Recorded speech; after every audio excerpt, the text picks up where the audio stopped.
that Pete Ginty was only trying to tease her. Or was he? She had expected him to tease her the day she Cloroxed the horse, and instead he had helped her. Emily's feet started to fly out from under her, but she managed to grab a bush, and at the same time hang on to the coffee. It would never do to drop the coffee in the mud, not with coffee at such a high price these days. Emily stayed on her feet until she reached the Bartlett property, where she wiped her rubbers on the grass, which was brown and soggy from the long winter rains. She removed her rubbers on the back porch, and as she went into the kitchen, she called out, "Mama, I'm home." "All right, Emily," Mama answered from upstairs. Something caught Emily's eye and made her glance out of the kitchen window. And whom should she see walking along the side of the house but Fong Kwok? He was wearing a plaid mackinaw over his overalls, and on his head was a battered old hat. He was carrying a monkey wrench. Emily stared, fascinated, until he turned the corner of the house. When she heard his foot on the back steps, she moved fast. Where could she hide? She lifted the lid of the wood box. It was too splintery. The footsteps advanced up the back steps and walked across the porch. Emily darted into the bathroom, closed the door, and leaned against the chill white edge of the second bathtub of Yamhill County. There was a knock on the back door. Emily held her breath. She heard Mama moving about upstairs. Another knock, harder this time. Mama's heels came tapping down the stairs, down the hall, across the dining room to the back door. "Why, hello, Fong Kwok," cried Mama. "Won't you come in? I'm sorry to keep you waiting at the door, but I thought Emily was down here." Then Mama called out, "Emily, where are you?" Emily did not answer. She was leaning against the second bathtub in Yamhill County, and that was where she was going to stay. She heard Fong Kwok step into the dining room and say something that she could not catch. "Oh, you're welcome," answered Mama. Outside in the woodshed, which was only a few feet from the house, Daddy began to chop wood. Thunk, thunk, thunk. Between thunks, Emily could tell that Fong Kwok was having a long talk with Mama.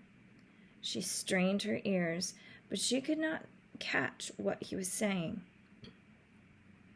The farm began to seem like an extraordinarily noisy place. The windmill creaked, a cowbell tinkled. A hen told the world how clever it was to lay an egg. "Why, Fong Kwok!" exclaimed Mama. "Are you sure?" Thunk, thunk. Emily opened the bathroom door and listened, waiting to hear Mama say, "Why, no, I wouldn't dream of letting Emily go all the way to China." Thunk, thunk. She thought the old man said something about many friends and all like me, but she was not sure. She did wish he would speak up. "What a wonderful thing for you to do!" exclaimed Mama unexpectedly. What was wonderful? Emily wondered, straining to catch Mama's next words. And what it would mean to Emily. She heard Mama say, "It will open a whole new world to her." Emily was shocked. A whole new world? Could that new world be China? Was Mama accepting Fong Kwok's offer to take her to China? Mama had always said travel was a wonderful thing, but to send her only daughter and Grandpa's only granddaughter all the way to China. But Emily was sure she had heard her mother correctly. Mama had said, "It will open a whole new world to her." And now Mama was saying, "I can't wait to tell Emily. She'll be so excited she won't know what to do." "Oh, I will I?" thought Emily indignantly. "No, I won't. because I do not want to go to China." Mama didn't need to sound so happy. Thunk, thunk. "Where did that girl go?" said Mama. "She was here just a minute ago. Emily!" Emily did not budge. "I guess she has gone out to the barn," said Mama. Emily could hear her mother and Fan Quoc walking toward the back door. The door was opened. "We shall miss you, Fan Quoc." "Everyone will," said Mama, "but we will never forget what you have done." "Goodbye, goodbye," called Fan Quoc as he went down the steps.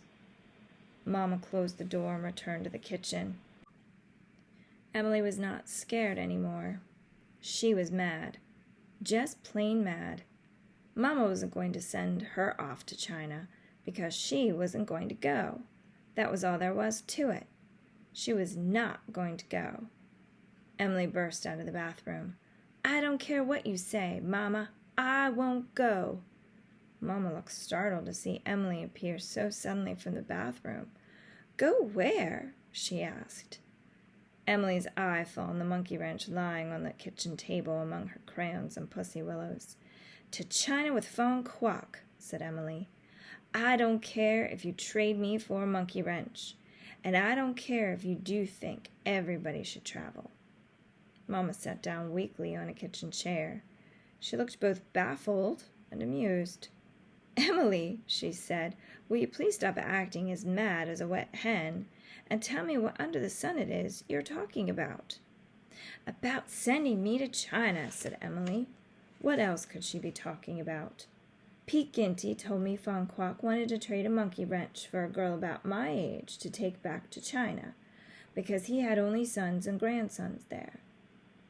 Mama stared at Emily with a look that was a mixture of love, exasperation, and amusement. "Oh, Emily, the way you let your imagination run away with you," she exclaimed. Emily calmed down and glanced once more at the monkey wrench. "But Pete Ginty said—" "Oh, that man!" snapped Mama. "You should know better than to believe any of his yarns." "But he really can play the piano on the black keys," answered Emily uncertainly. "Emily, Fan Quoc came here to return the monkey wrench your father loaned him. Pete Ginty was just teasing you," said Mama. "You should have known that." Emily felt better, but she did not see how she was supposed to know Pete Ginty had been teasing her. It was so hard to tell about grown-ups sometimes. "But you said it would be open a whole new world to me," she said doubtfully. "I was talking about the world of books. Many books instead of a few from the state library." Mama smiled at Emily. "I didn't tell you the other reason why Fan Quoc came here." "What other reason?" asked Emily. Whatever it was, it must be good news, because Mama looked so excited and happy. "He said that times are so hard that he can't find anybody to buy his house. So he has decided to give it to the people of Pitchfork to use for a library." Mama smiled at Emily. "Now what do you think of that?" "Mama!" cried Emily. "A whole house!" "A whole house," answered Mama. "And the best part is that since we have a house for the library now, I know the people of Pitchfork will vote money for the library in the next election." Emily couldn't think of a thing to say. A real library in a house all by itself. Fan Quoc's little house, the closest to her own. How handy! "Poor old fellow," Mama remarked sadly. "He says he has many friends here and that everyone likes him. But just the same, I know he must have been lonely many times." "Why, Mama?" asked Emily. "He did not look lonely to her. He always went to church, and she often saw him on Main Street talking to people." "Because when he came to Oregon to seek his fortune as a young man, he settled in a strange town and had to learn a new language and new customs. He must have been homesick many times, even though in the early days there were other Chinese who came here to seek their fortune." Emily felt ashamed of herself for avoiding such a nice old man, a remarkable man who was giving a whole house for the library. And to think he had been lonely right here in Pitchfork. Emily looked at her crayons and mucilage and pussy willows still scattered on the kitchen table. "Mamma, do you think Von Quock would like a valentine?" she asked. Mamma smiled. "I am sure he would." That settled it. Emily went right to work with paper and crayons. She squeezed 3 drops of mucilage on her crayon fence and pressed 3 pussy willows on the dots. Then, with red crayon, she printed, "As long as kittens mew, Von Quock, I love you. Guess who?" In tiny letters down in one corner, she printed her initials before she slipped the valentine into an envelope. Then Emily put on her coat and her rubbers again and went hippity-hopping down the boardwalk all the way to Von Quock's house. She tiptoed up to his porch, soon to be the porch of the library, where she intended to slip her valentine under the door. Now she discovered the pussy willow kittens were too fat, so she leaned her valentine against the door where the old man could not miss it when he came out. As Emily was tiptoeing down the walk, Von Quock, who must have been watching her all the time, opened the door and picked up the valentine. He opened the envelope and studied the kittens with a smile on his wrinkled old face. Then he looked at Emily and smiled and nodded his head. Emily smiled and nodded her head. Von Quock waved, and Emily waved back. With a light heart, Emily went hippity-hopping on her way home. This remarkable man, who had given his house for a library, and who was going to travel all the way to China, knew that someone in Pitchfork was thinking of him. And just think! Now Pitchfork was going to have a real library, and she, Emily Bartlett, was the girl who almost a year ago had licked the stamp that went on the envelope, that held the letter to the state library, that started the whole thing. Yes, Emily decided.